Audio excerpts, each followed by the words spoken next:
how to cash out on Fliff. Hello everybody, welcome back to my channel. This is me, Pen Bisnet, and today I'll guide you on how you can easily cash out on Fliff. Now you can easily cash out using the Fliff application, or you can do so on the browser. I'll be showing you through here on the browser, but the process itself is similar on the application as well, since the interface is similar.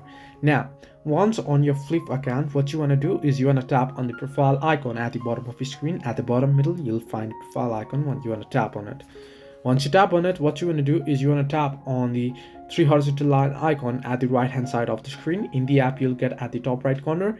Now here on the browser, you can see below the three dots option. Once you tap on it, you want to tap on the option that says redeem Fliff cash. Once you tap on it, it'll prompt you to verify your identity. Now you want to go ahead and verify your identity, and once you verify your identity, you'll be able to redeem your Fliff cash. You'll be able to cash out on the particular account that you provide there. So make sure to verify your identity. So this way you can cash out on Fliff. Hope this helped you. Do like and subscribe, and do not forget to leave a comment down below if you have any further issues.